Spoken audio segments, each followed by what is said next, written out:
C'est l'autre rendez-vous de cette dernière demi-heure face à face avec un décideur économique avec Luc Hébrard. Bonsoir cher Luc. Bonsoir Wendy. Et notre invité ce soir, Vincent Bolloré, président du groupe du même nom. Oui, bonsoir Vincent Bolloré. Bonsoir. Avec vous, on pourrait parler des médias, de la publicité en France, de la finance en Italie, de l'EVA en Indonésie, du transport maritime en Afrique et ailleurs. On n'a que 5 minutes, donc on va se concentrer sur l'automobile puisque c'est l'actualité.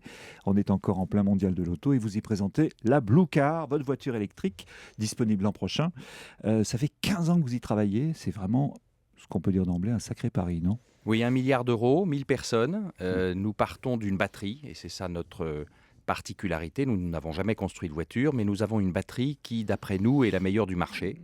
La batterie lithium, métal, polymère. Voilà, plus de 250 km d'autonomie, possibilité de recharger à n'importe quelle prise de courant, 200 000 km de durée de voiture. Et donc, comme c'est le cœur de la voiture, il nous a semblé qu'il fallait autour mettre une voiture. Alors, on a pris l'inventeur de la Renault Espace. L'un des meilleurs. Voilà, on lui a dit, mets une voiture, dessine-nous une voiture. Et puis ça a marché. Pendant 3 ans, on a fait des centaines de milliers de kilomètres.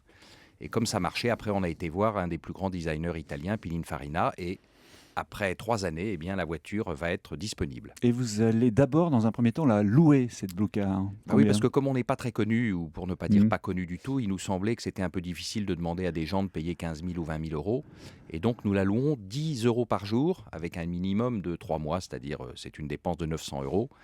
Ça permet aux gens de se faire une idée de la voiture électrique, de ses reprises, de sa sécurité et bien sûr du fait qu'elle a ni bruit ni odeur. Ça fait 300 euros par mois. La Ion ou la C0 de PSA sera, elle, disponible autour de 500 euros par mois. Comment vous expliquez la différence ? Eh bien, je crois que notre batterie est, d'après ce qu'on sait, puisqu'on ne connaît pas les prix de revient de nos concurrents, notre batterie est beaucoup moins chère à produire que le lithium-ion. Elle est en plus beaucoup plus sûre. Et bien évidemment, comme nous sommes producteurs de batteries, par rapport aux constructeurs de voitures qui achètent des batteries à l'extérieur, nous avons cet avantage. Ils ne sont pas venus vous voir pour vous demander de la tester, votre batterie ? Parce que finalement, c'est ça le cœur du projet industriel. Eh bien, au départ, tout le monde voulait tester notre batterie, mais nous préférions d'abord construire des usines pour être capable de la produire en grand nombre et ne pas la soumettre à la concurrence. Et puis maintenant, depuis 3 mois que nous avons terminé nos investissements, nous passons des tests avec 2 grands constructeurs, un étranger et PSA.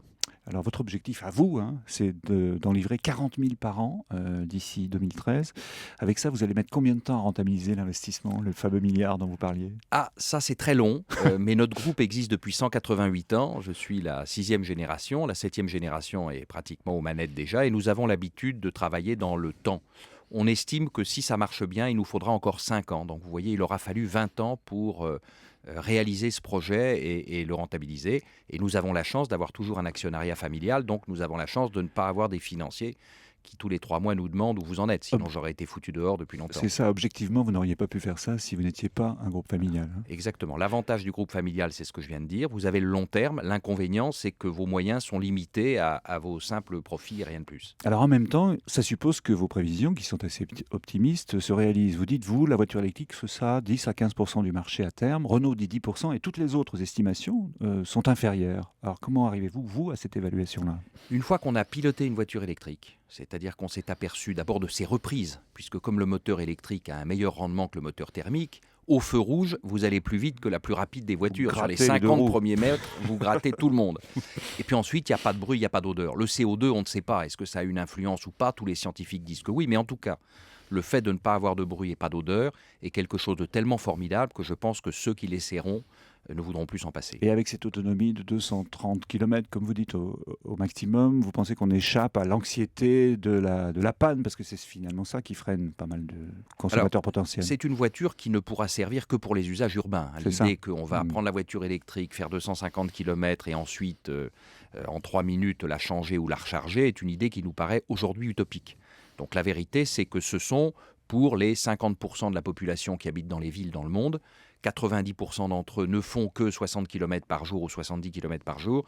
Ça veut dire que vous pouvez rester 2, 3, 4 jours sans avoir à recharger votre voiture. Et même si ça marchait, alors comment l'artisan que vous êtes dans l'automobile peut-il s'en tirer face aux géants qu'il a en face de lui ? Renault met 4 milliards par exemple dans l'affaire. On sait que les économies d'échelle sont essentielles, en particulier dans l'automobile. Comment vous allez faire ? Aujourd'hui, les fabricants d'automobiles, ce qu'ils font essentiellement, c'est les moteurs, des moteurs thermiques. Or, dans la voiture électrique, par nature, il n'y a pas de moteur thermique. Il y a un moteur électrique tout petit qui ne coûte pas cher et qui n'est pas compliqué à faire sur le plan scientifique. Donc dans la voiture électrique, ce qui est compliqué, c'est la batterie. Et on pense donc que par rapport aux grands constructeurs, on a un avantage. Mais bien sûr, notre ambition n'est pas de devenir le premier fournisseur de voitures dans le monde. Notre ambition, c'est de démontrer avec nos voitures électriques que c'est un moyen de transport propre qui peut marcher. On va le faire d'ailleurs avec des bus qui vont être livrés à partir du début de l'année prochaine. Et une fois que ces démonstrations auront été faites, sous réserve que ce que je dis est vrai et que nos batteries sont meilleures que les autres, eh bien nous les livrerons à ceux qui veulent nous les acheter. Et si par malheur ça ne marchait pas, c'est grave? Non, parce que notre groupe est diversifié, il n'a uniquement dépensé les sommes qu'il avait. Et puis vous savez, je crois qu'aujourd'hui, les groupes industriels, ils doivent innover, entreprendre. S'ils réussissent, tant mieux. Et puis s'ils ratent, ça fait partie des choses normales de la vie des industriels. Vous l'avez évoqué vous-même, votre groupe aura 200 ans en 2022. Vous aurez 70 ans à l'époque, c'est le terme que vous vous êtes fixé. Ça ressemblerait à quoi, Bolloré, dans 12 ans? Eh bien écoutez, toujours un groupe familial, parce que je crois que justement le fait de ne pas avoir d'actionnaires financiers aujourd'hui est un luxe très important. Ça vous donne le temps, ça vous permet d'innover, d'avancer. On l'a vu dans la voiture électrique, mais on aurait pu en parler sur les chaînes de télévision qu'on a lancées qui au début ne pouvaient forcément pas marcher. Un groupe diversifié, parce que je trouve que quand on a une responsabilité sur le temps, le fait de ne pas avoir tous ses œufs dans le même panier est mieux. Alors c'est moins efficace, c'est clair, mais ça permet sans doute de durer plus longtemps.